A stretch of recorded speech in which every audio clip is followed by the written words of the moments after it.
Hello, നമുക്ക് പഴം വെച്ചിട്ട് ഇന്നൊരു നല്ലൊരു ഡെസേർട്ട് ഉണ്ടാക്കിയാലോ? അതിനായിട്ട് ഞാനിവിടെ 2 ചെറുപഴം എടുത്തിട്ട് നല്ല രീതിക്കൊന്ന് അടിച്ചു കൊടുക്കുന്നുണ്ട്. ഇനി ഒരു പാത്രത്തിലേക്ക് 1 ഗ്ലാസ് പാലും 2 ടേബിൾ സ്പൂൺ പഞ്ചസാരയും 2 ടേബിൾ സ്പൂൺ കോൺ പൗഡറും ഇട്ട് നല്ലപോലെ ഒന്ന് മിക്സ് ആക്കിയ ശേഷം നേരത്തെ ഉടച്ച് വെച്ച ആ പഴമില്ല അതും കൂടെ മിക്സാക്കി നല്ലപോലെ ഒന്ന് കുറുക്കിയെടുക്കണം. പെട്ടെന്ന് തന്നെ ഇത് കട്ടിയായിട്ട് കിട്ടും. ഇതിപ്പോൾ ഒരുപാട് സമയം എടുക്കാതെ തന്നെ എനിക്ക് പെട്ടെന്ന് തന്നെ കട്ടിയായി കിട്ടിയിട്ടുണ്ട്. അപ്പോൾ ഇതിനെ നമുക്കൊരു ബൗളിലേക്ക് മാറ്റി സെറ്റാക്കി കൊടുക്കാം.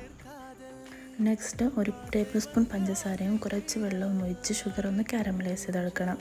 ബ്രൗൺ കളറായ ശേഷം ഒരു ചെറുപഴം ചെറിയ പീസായി കട്ട് ചെയ്ത് കാരമലൈസ് ചെയ്ത ഷുഗറിലേക്ക് ഇട്ട് കൊടുത്ത് നല്ലപോലെ മിക്സാക്കാം. നേരത്തെ ഉണ്ടാക്കി വെച്ച പുഡിങ്ങിൻ്റെ മുകളിലേക്കായിട്ട് ഇതൊന്ന് സെറ്റാക്കി കൊടുക്കണം. ഒരു അരമണിക്കൂർ കൊണ്ട് ഇത് നമുക്ക് സെറ്റായി കിട്ടും. ഞാനിപ്പോൾ ഇതിൻ്റെ മുകളിലേക്ക് കുറച്ച് ബദാമും കൂടെ ക്രഷ് ചെയ്തിട്ട് ഇട്ട് കൊടുക്കുന്നുണ്ട്. അപ്പോൾ നല്ല ടേസ്റ്റിയാണ്, അതേപോലെ ഈസിയുമാണ്. എല്ലാവരും ട്രൈ ചെയ്യും.